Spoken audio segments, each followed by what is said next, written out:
Oke, Assalamualaikum warahmatullahi wabarakatuh. Selamat pagi, salam sejahtera untuk kita semua. Pada kesempatan kali ini, saya akan melanjutkan materi terkait dengan mata kuliah akuntansi pengantar atau pengantar akuntansi 1 di pertemuan 2. Ya. Pada kesempatan kali ini kita akan memulai dari pertemuan 2 untuk materi pertemuan 2 yang berkaitan dengan siklus akuntansi dan persamaan dasar akuntansi. Oke, materi sebelumnya sudah selesai, jadi ini adalah kelanjutan dari materi pertemuan pertama. Di pertemuan kedua ini saya lagi-lagi menggunakan buku Catur Sasongko, Waren, dan Kisu. Ya. Nah, pembahasannya ada beberapa inti pembahasan. Kita akan membahas siklus akuntansi dan persamaan akuntansi, karena ini menjadi dasar ya bagi mahasiswa akuntansi untuk memahami pengantar akuntansi itu bagaimana prosesnya, akuntansi itu bagaimana setiap prosesnya, dan dasar dari pemahaman mahasiswa untuk mengerjakan soal-soal di mata kuliah pengantar akuntansi. Lalu komponen persamaan akuntansi, pencatatan transaksi dalam persamaan akuntansi, dan persamaan akuntansi yang diperluas. Dua pokok inti adalah di siklus dan persamaan akuntansi. Siklus akuntansi itu adalah prosedur ya, prosedur akuntansi yang dilakukan pada setiap periode. Dalam siklus akuntansi yang diperlukan itu adalah ya tadi transaksi-transaksi gitu ya.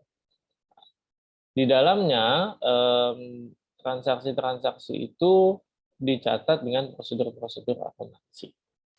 Kalau di pertemuan sebelumnya sudah dijelaskan, akuntansi itu adalah proses dari menganalisis sampai menginterpretasikan. Nah, di sini semua itu dilakukan dalam siklus akuntansi. Nah, yang perlu dipahami adalah siklus akuntansi itu dilakukan dalam satu periode waktu. Nah, satu periode waktu itu disebut dengan periode akuntansi. Satu periode akuntansi itu biasanya dari 1 Januari sampai 31 Desember.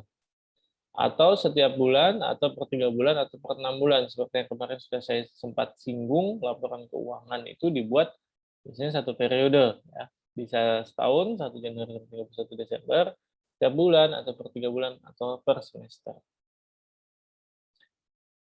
Nah, ini adalah proses akuntansi yang kemarin sudah saya jelaskan, dari menganalisis, melaporkan, sampai menginterpretasikan. Harusnya ada menginterpretasikan. Ya.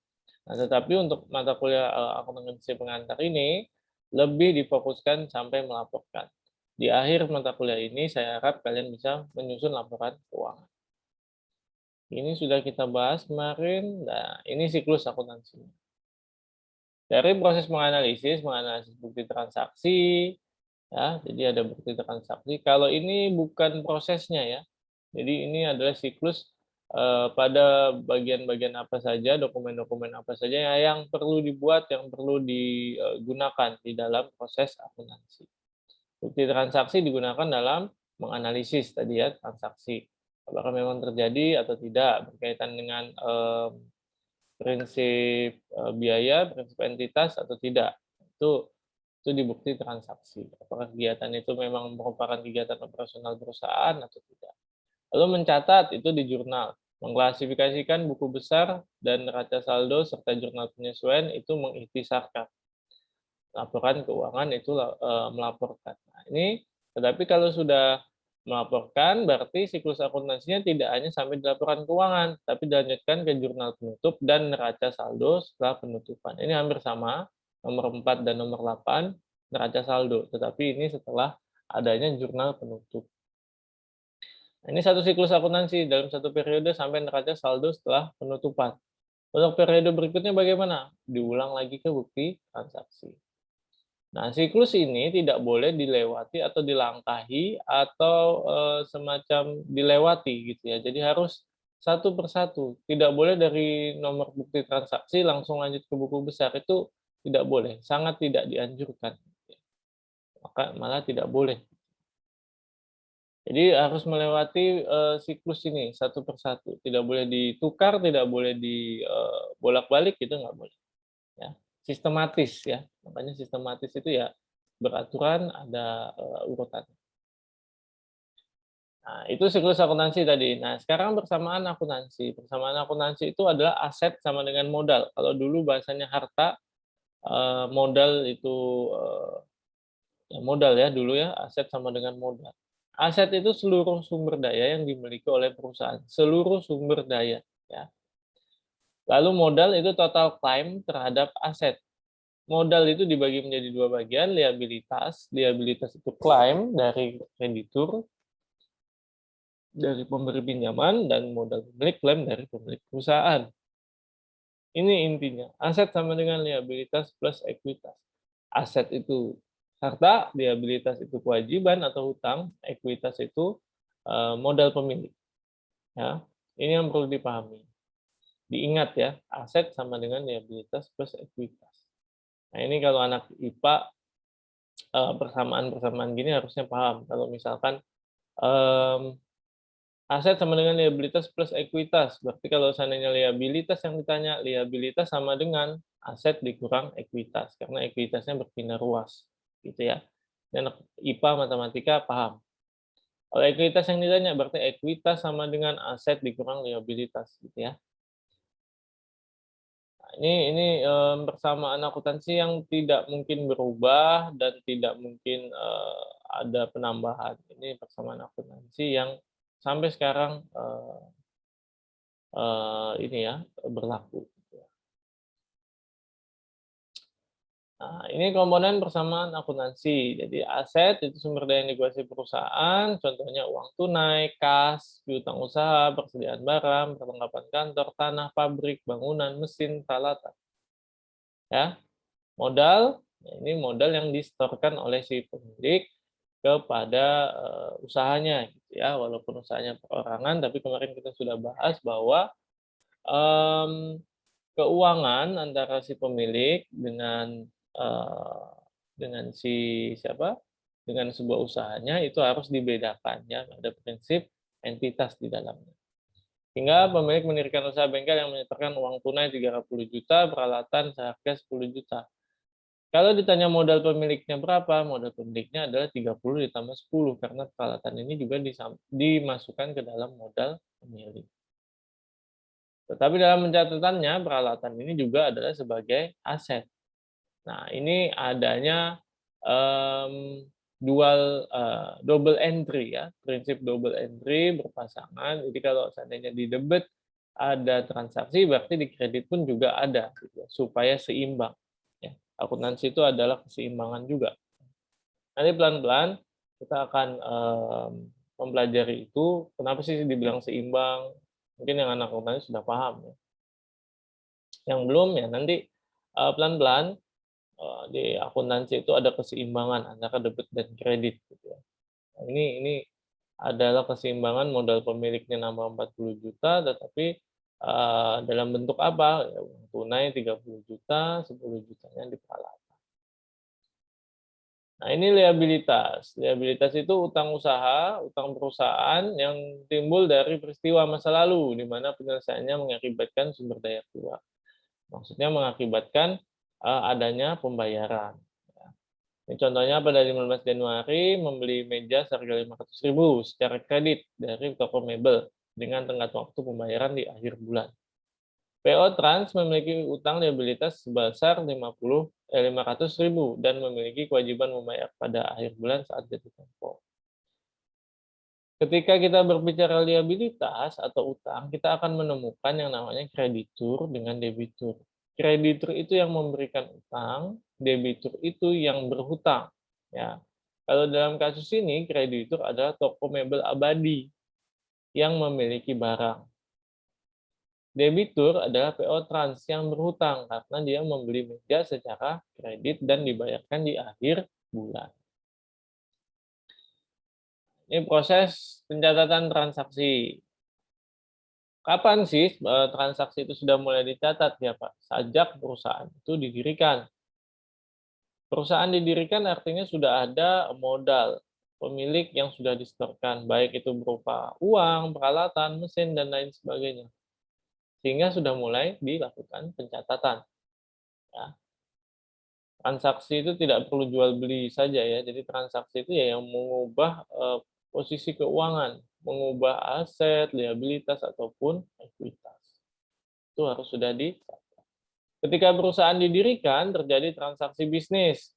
Nah, transaksi harus dicatat dan transaksi akan mengubah posisi aset, liabilitas dan modal. Ya. Ini harus dipahami, transaksi itu pasti akan mengubah posisi aset, liabilitas, dan modal pemilik. Salah satunya lah minimal. Mungkin cuman akun-akun di aset atau di liabilitas atau di modal pemilik. Ya, yang jelas tetap debit kreditnya pasti seimbang, berpengaruh ya. Setiap ada transaksi. Nah, ini kita langsung ke contoh ya, supaya tidak tidak ngawang ya, tidak bayang-bayang aja. Nah, di sini contohnya transaksi PO Perkasa. Pada 1 Januari, Bapak Budiman menyetorkan modal berupa uang tunai sebesar 20 juta dan peralatan kantor 10 juta. Kalau dari contoh yang pertama tadi, ketika menyetorkan modal, modal itu bisa berupa uang tunai dan peralatan. Bisa berupa apa saja ya, kalau modal itu ya, yang penting aset lah. Ya. Aset. 20 juta itu uang tunai, berarti kas, peralatan kantor itu 10 juta. Modalnya berapa? Modalnya berarti 20 ditambah 10 juta. Ini penjelasannya. Ada analisisnya dulu gitu ya. Makanya proses akuntansi itu diawali apa? Diawali dengan menganalisis. Analisis dulu. Bapak Budiman menyetorkan modal 20 juta dan peralatan kantor 10 juta. Artinya apa? Artinya PO Trans sebagai usaha dari Bapak Budiman memperoleh atau asetnya bertambah berupa uang tunai dan peralatan kantor.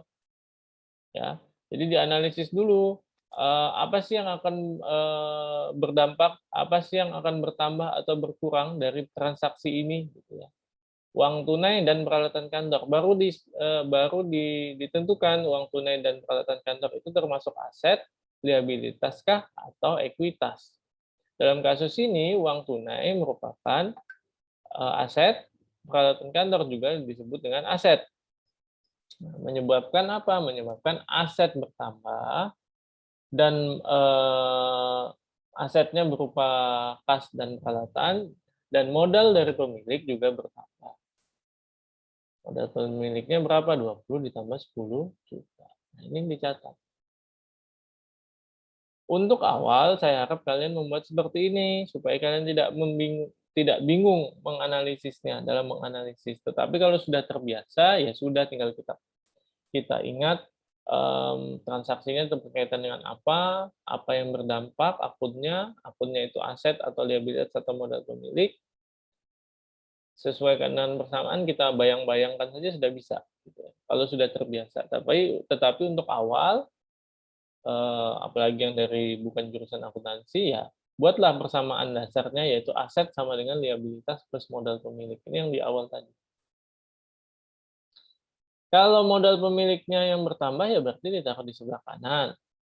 Kalau asetnya yang bertambah, ya berarti ditambahkan di sebelah kiri. Ini sebagai tanda sama dengan ini sebagai pemisah. Yang jelas adalah pasti persamaan ini sama, kiri dan kanan, 30 juta. Karena sini ada kata sama dengan, ya. Berarti kalau asetnya 30 juta, berarti sama juga liabilitas dan modal pemiliknya, totalnya pasti 30 juta. Ya. Lalu ini transaksi kedua. PO Trans membeli peralatan kantor seharga 2 juta secara tunai. Analisis dulu. Ya.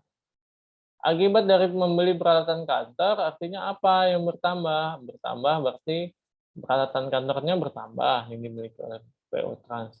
Pembayarannya berupa apa? Berupa tunai. Berarti kalau tunai, uang tunainya atau kasnya akan berkurang.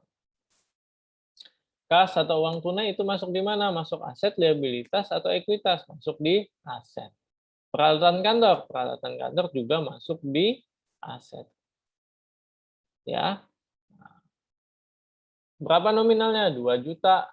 Nah, karena keduanya ada di aset, maka dari itu kita tadi kan sudah tahu yang berkurang apa, yang bertambah apa. Tinggal dimasukkan di persamaan yang tadi. Ini kelanjutannya, tapi ditambahi tanggal. Ya. Yang berkurang adalah kas, berarti minus 2 juta.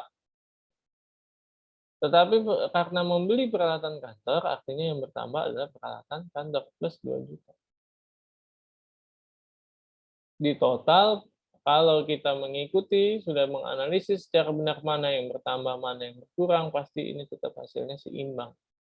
Antara aset sama dengan liabilitas modal pemilik. Setiap transaksi yang dimasukkan dalam persamaan akuntansi harus membuat saldo sisi kanan dan kiri sama atau seimbang. Ya, karena memang ada tandanya nih, aset sama dengan liabilitas plus modal pemilik.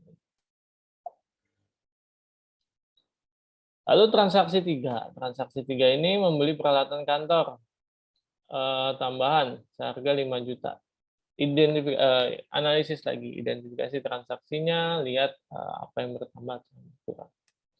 Membeli peralatan kantor secara kredit. Kredit berarti akan menimbulkan hutang. Hutang itu ada di mana? Di aset kah, di liabilitas kah, di modal pemilik, di liabilitas.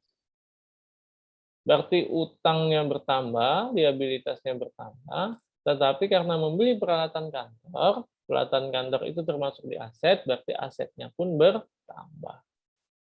Nominalnya berapa? 5 juta. Lanjutan yang tadi ya. Peralatan kantornya nambah 5 juta, tetapi pembeliannya secara kredit, artinya liabilitas atau utangnya juga bertambah sebesar 5 juta. Di total lagi pasti sama kanan dan kiri. Saldo 5 juta plus 5 juta ini tidak akan berkurang jika tidak dibayarkan. Harus dibayarkan dulu, dilunasi dulu, baru nanti bisa dikurangi liabilitasnya. Nah, sekarang kita masuk ke laporan posisi keuangan. Tadi sudah ditentukan di persamaan akuntansi, mana saja akun-akunnya, itu tinggal menjurnal gitu ya. Kita membahas tentang laporan posisi keuangan yang disebut juga dengan neraca. Jika seluruh transaksi satu periode sudah dicatat, misalkan 1 bulan atau 1 tahun, maka perusahaan dapat menyusun sebuah laporan posisi keuangan. Laporan posisi keuangan adalah laporan yang menyajikan posisi keuangan perusahaan pada saat itu. Misalkan 1 bulan pada 31 Januari laporan keuangan itu. Ya berarti pada saat 31 Januari itu seperti apa. Nah, informasi yang disajikan dalam laporan posisi keuangan berasal dari saldo akhir aset, liabilitas, modal pemilik yang ada di dalam persamaan akuntansi. Ini rekapnya tadi. Transaksi pertama yang tadi modal disetorkan oleh Bapak Budiman, pembelian peralatan ya 2 juta secara tunai, lalu pembelian peralatan secara kredit. Di total 35. Bagaimana laporan posisi keuangannya? Ini dibuat laporan posisi keuangan kiri dan kanan juga gitu ya. Sama. Kan ini tinggal aset sama dengan liabilitas dan modal pemilik. Yang perlu kalian pahami adalah setiap laporan keuangan itu pasti ada judul, ya, judul laporan. Apa nama perusahaannya, apa nama laporannya, dan periodenya kapan. Ya. Ini pasti. Ya. Kalau kalian nanti mengerjakan tugas-tugas atau soal di pengantar akuntansi, kalau tidak ada ininya sudah saya salahkan. Ya. Ini untuk memperjelas, ini laporan keuangan apa, ini punya siapa, periodenya kapan.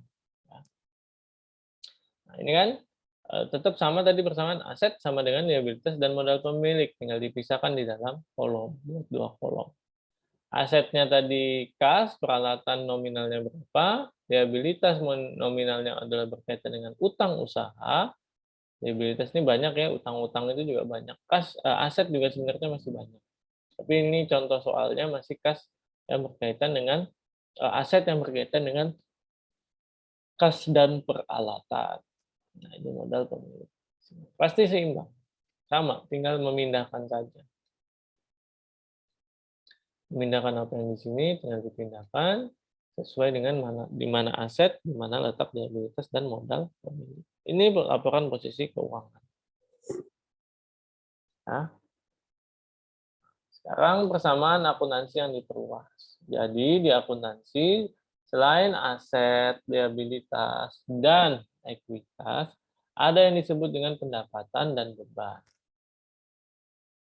Nah, kalau kita berbicara aset, liabilitas, dan ekuitas, itu akan tetap berkelanjutan dari tahun ke tahun, dari periode ke periode, dan akan dibawa sampai perusahaan itu tidak ada atau tutup, atau sampai barang, kalau kita berbicara aset ya, aset, liabilitas, ataupun ekuitas yang sudah tidak ada. Gitu ya. Kalau tidak ada itu berarti kalau misalkan utang ya sudah dibayarkan. Gitu. Ada lagi yang disebut dengan pendapatan atau beban. Pendapatan atau beban ini berbeda dengan aset, liabilitas, dan ekuitas. Pendapatan dan beban setiap periode pasti akan ditutup. Misalkan akan ditutup 31 Desember 2021, nanti pendapatannya sisa 0, bebannya juga sisa 0.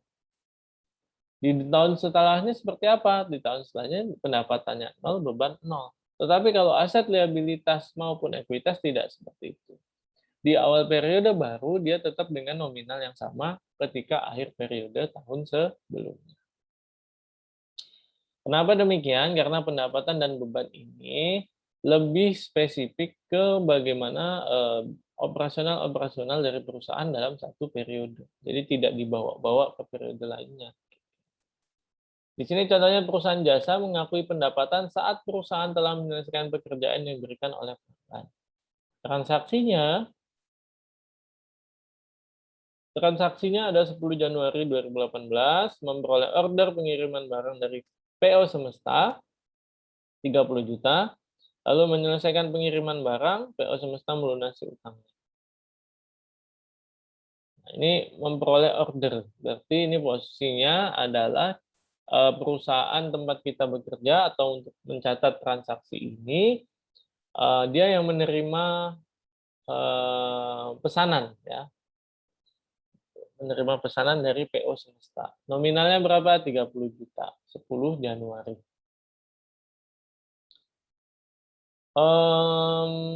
Bisa dicatat atau belum? Yang 10 Januari. Menerima order pengiriman barang. Belum mendapatkan pembayaran, dan juga belum diselesaikan pada 10 Januari 2018. Ini pendapatan biasanya mengakui sesuatu yang memang belum dibayarkan. Pada 10 Januari 2018, perusahaan tidak boleh mengakui pendapatan karena PO Trans baru menerima order, belum menyelesaikan pesanan. Tanggal 10 Januari bukan merupakan transaksi bagi perusahaan, jadi tidak dimasukkan ke persamaan akuntansi. Nah ini, analisis ya, jangan lupa menganalisis sebuah transaksi. Gitu ya. 10 Januari belum bisa dimasukkan ke persamaan. Karena apa? Karena belum bisa diakui sebagai transaksi. Kenapa alasannya? Karena baru menerima order. Belum kita selesaikan pesanannya. Kalau sudah diselesaikan pesanannya, di tanggal 12 Januari sesuai dengan informasi di sebelumnya, sudah diselesaikan nih pekerjaannya, gitu ya, sesuai dengan pesanan. Tapi karena pembayarannya belum dilakukan pada saat itu, artinya si PO Semesta atau klien kita tadi itu melakukan kredit. Ya. Artinya apa? Ini penjualan secara kredit, bukan penjualan tunai. Pada saat itu bukan uang tunai yang kita terima, tetapi kita akan mencatat piutang usaha yang nantinya bisa kita tagih. Yang nantinya pada satu periode tertentu akan dibayarkan oleh klien kita sesuai dengan kesepakatan awal gitu ya. Tetapi sudah bisa diakui, bisa dicatat sebagai piutang usaha gitu ya. Dan dicatat sebagai pendapatan karena sudah diselesaikan pekerjaannya. Nah, di tanggal 15 Januari klien kita melunasi utang. Ya, utang yang di tanggal 12 Januari tadi sudah dilunasi. Artinya apa? Kalau melunasi utang dibayarkan dengan uang tunai, berarti kas kita bertambah, uang tunai kita bertambah, tetapi saldo piutang yang tadinya di tanggal 12 Januari sudah ada nominalnya, itu akan menjadi nol, karena sudah dibayarkan pada 15 Januari 2018. Ini kita masukkan ke dalam persamaan akuntansi. Ya, pakai dulu persamaan akuntansi. Ya. Nah, tadi ya tanggal 12 bulan 1 ya baru bisa dilakukan pencatatan. Pendapatan itu bisa masuk di modal pemilik ya. Pendapatan beban itu masuk di modal pemilik untuk di persamaan akuntansi. Kalau pendapatan menambah modal pemilik, kalau beban itu mengurangi modal pemilik ya. Ini tanggal 12 bulan 1 2018 baru bisa dicatat sebagai piutang dan sebagai pendapatan di modal. Di tanggal 15, si PO Semesta akhirnya membayarkan piutangnya 30 juta tadi di tanggal 12. Kalau dia membayarkan utangnya berarti kita menerima uang tunai 30 juta atau berbentuk kas dan piutangnya pasti akan berkurang. Ini namanya berpasangan, ada pasangannya gitu ya. Dalam sebuah pencatatan tidak satu kas saja yang bertambah, nah itu ada tidak mungkin seperti itu di akuntansi. Nah, kalau dihitung dijumlahkan lagi kasnya 48, piutangnya 0 karena sudah dibayarkan. Lalu peralatannya nominalnya 17 juta, 5 jutanya utang usaha atau liabilitas, dan 60 jutanya modal pemilik. Tetap seimbang. Kalau pencatatan atau persamaan akuntansi atau identifikasi kalian benar, itu pasti seimbang di persamaan. Nah, lain halnya beban. Beban ini di modal pemilik juga, tetapi mengurangi modal pemilik. Silakan dibaca penjelasannya, kita langsung ke transaksi. Nah, ini dikaitkan dengan membayar gaji pegawai 2 mingguan sebesar 3 juta di 15 Januari.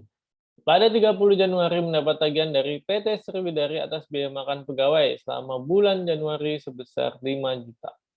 Ya, beban ya, namanya beban itu berarti yang dikeluarkan untuk proses operasional ya. Kita identifikasi, kita analisis dulu. Transaksi 15 Januari adalah transaksi pembayaran beban gaji kepada karyawan. Ya. Ini membayar gaji, ya, membayar gaji pegawai. Kalau membayar gaji secara tunai, berarti apa yang berkurang? Kas berkurang, ya, kas berkurang. Nah, karena ini gaji itu termasuk dari beban. Beban tadi saya sampaikan, beban itu akan mengurangi modal pemilik.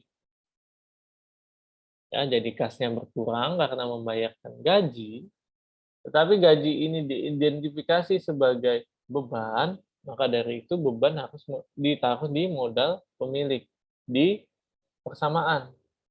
Ketika beban masuk di modal pemilik, artinya beban akan mengurangi modal si pemilik. Berbeda untuk tanggal 30 adalah mendapat tagihan dari Sriwidari atas biaya makan pegawai. Itu juga transaksi beban makan pegawai. Ya, dianalisis dulu menambah utang usaha. Kenapa menambah utang usaha? Karena ini masih dalam bentuk tagihan, ya. Masih dalam bentuk tagihan sebesar 5 juta. Tetapi ini masih masuk beban makan ya, berarti artinya mengurangi juga modal pemilik. Oke, sebentar.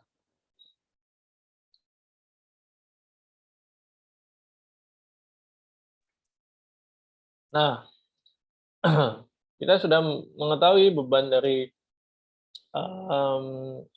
jasa catering, makan dari pegawai, itu beban, maka dari itu langsung masuk ke modal. Nah, ini persamaan akuntansi.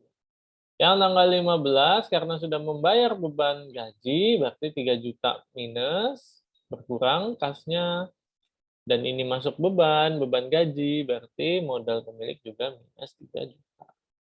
Tanggal 30 karena dia masih berupa tagihan dari PT Sriwedari, artinya utang usaha yang pertama, belum dibayarkan nih, ya. Tetapi bebannya sudah diakui, walaupun belum dibayar. Berpasangan kan, utang usaha berpasangan dengan modal. 62 juta, 62 juta. Pasti akan seimbang. Nah, yang terakhir yang bisa mengurangi dari modal pemilik adalah prefer. Prefer itu yang kemarin saya bilang pengambilan secara kepentingan pribadi.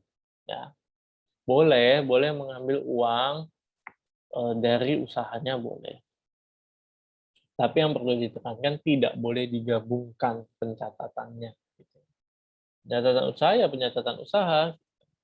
Nah, ini contohnya Bapak Budiman mengambil uang perusahaan sebesar 2 juta untuk membayar SPP anaknya.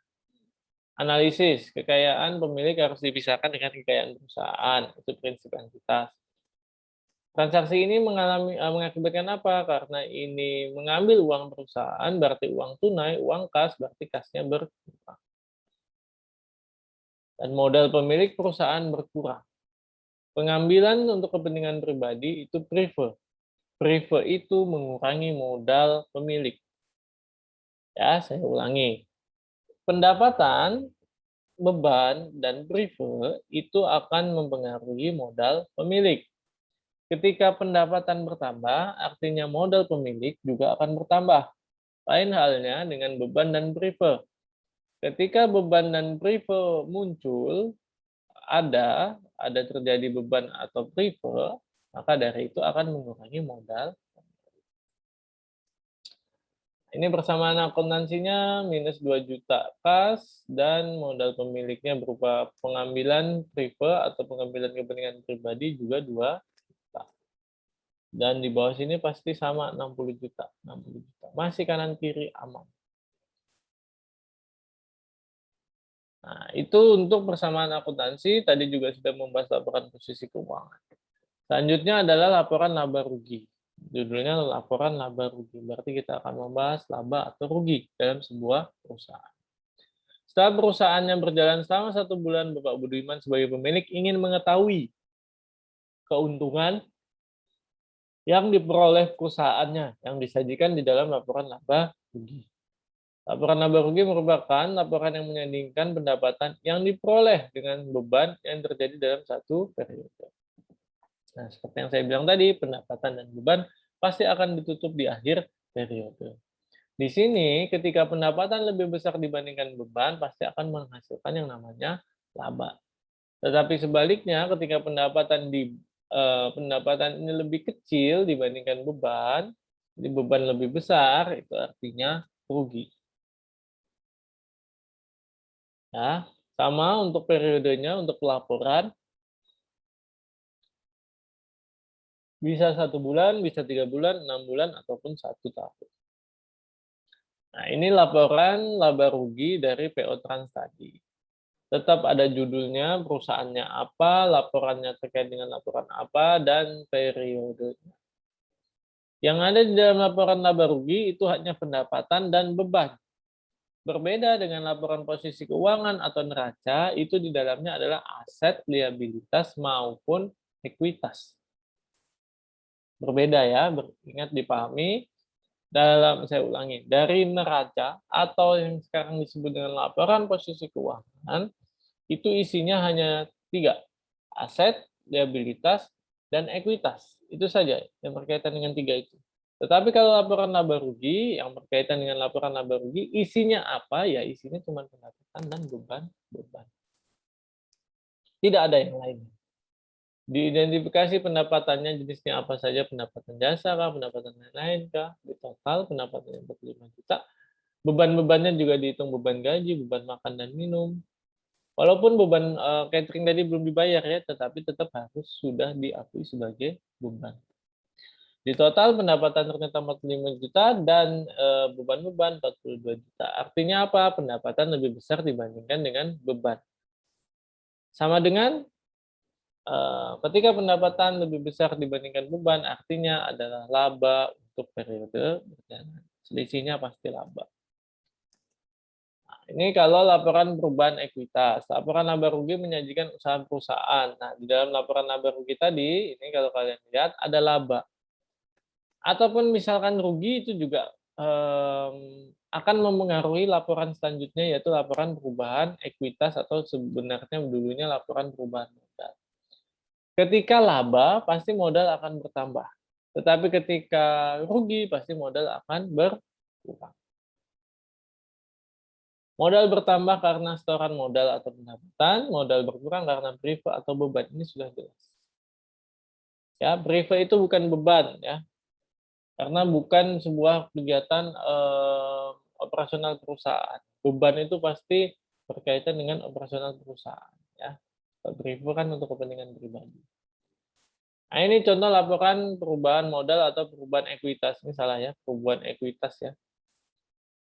Perubahan ekuitas belum saya ganti. Laporan perubahan ekuitas dan periodenya 31 Januari. Modal Bapak Budiman tadi 30 juta yang berupa uang tunai dan dengan peralatan ya.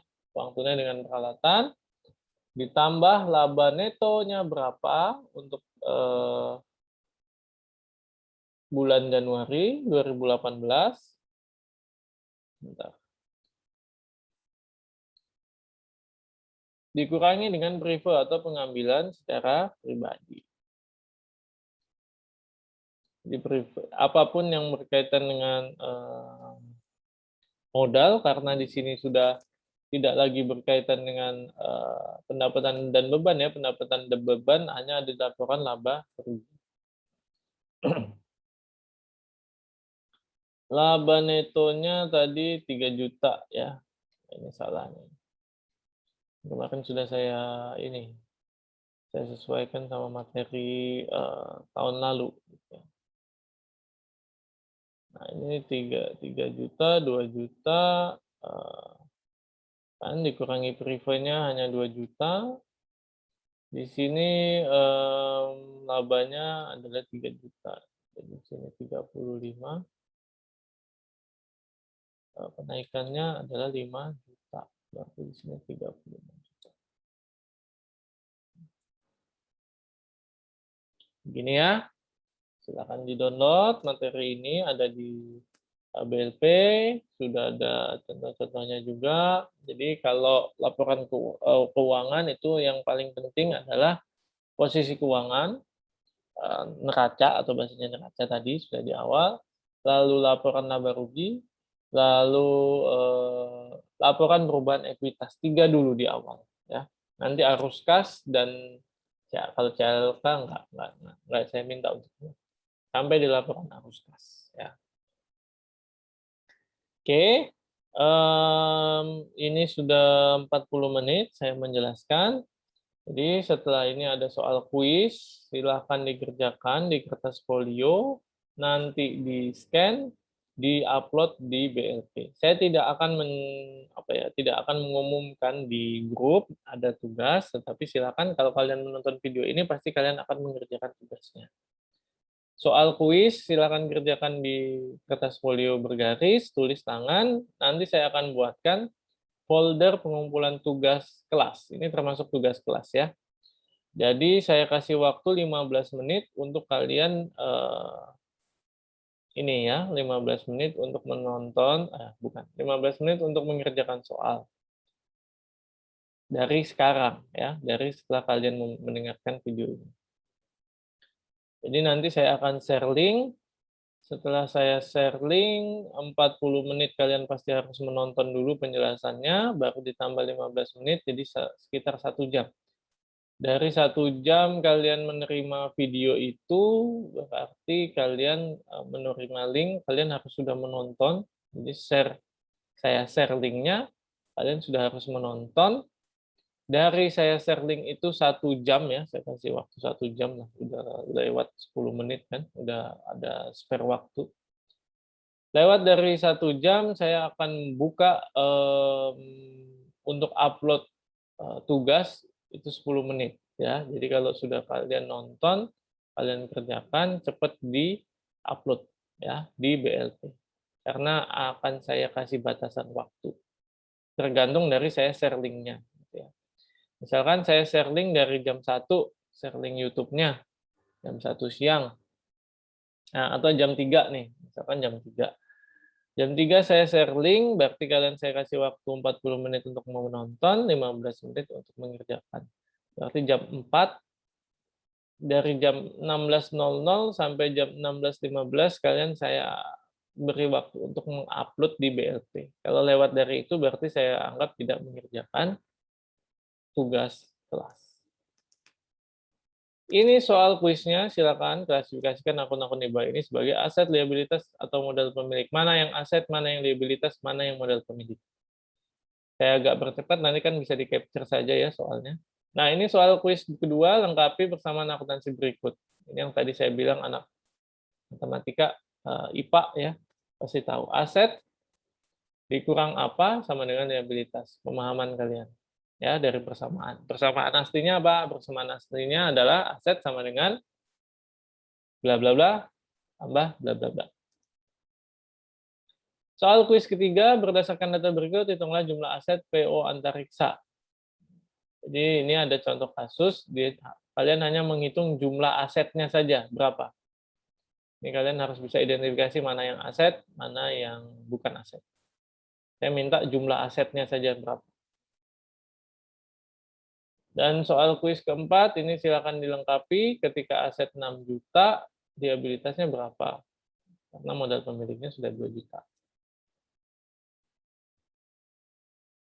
Dan ini soal kelima, catatlah transaksi-transaksi di bawah ini dengan menggunakan persamaan akuntansi. Persamaan akuntansi yang tadi, yang aset sama dengan liabilitas dan liabilitas plus modal pemilik. Dibuat seperti ini, seperti soal 4.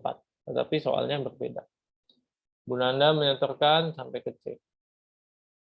Oke, itu ada 5 soal untuk tugas rumah. Dan ada soal tugas kelas. Soal tugas kelas. 5 soal tadi, ini soal kuis yang tadi, itu untuk tugas kelas, sampai soal kuis 5. Dan ada soal tugas rumah ya yang dikumpulkan di minggu depan di pertemuan sebelum pertemuan saya mulai ya. Silakan buka di BLP saja, sudah ada deadline-nya jelas, jadi tidak perlu kalian bertanya-tanya, sudah jelas di BLP. Khusus mungkin untuk yang sudah kemarin itu satu kelas ya, berbeda jamnya. Ya, satu AP2 untuk tugas rumah tetap dikumpulkan sebelum perkuliahan saya mulai ya. Jadi pertemuannya tetap di Senin, jadi sebelum kalian mengumpulkan sebelum perkuliahan saya sudah harus dikumpulkan. Batas waktunya jam 13.30 di hari Senin. Untuk yang lain ya sebelum mata kuliah saya gitu ya. Minggu depan. Kalau sudah ada yang lewat ya pokoknya sebelum mata kuliah saya dimulai 13.30 kalian sudah harus wajib upload tugas rumah. Mungkin itu saja dari saya. Silakan jika ada yang ditanyakan di grup WhatsApp. Saya tidak akan memberikan pengumuman soal tugas di grup WhatsApp, jadi silakan ini sebagai bukti kalau kalian menonton videonya. Kalau tidak menonton videonya berarti kalian tidak tahu ada tugas. Itu saja, terima kasih. Silakan ditanyakan kalau ada pertanyaan. Saya harap ada yang bertanya ya, kalau memang belum jelas. Mungkin nanti di pertemuan selanjutnya juga kita akan flashback sedikit terkait dengan materi hari ini. Terima kasih. Saya akhiri. Assalamualaikum warahmatullahi wabarakatuh.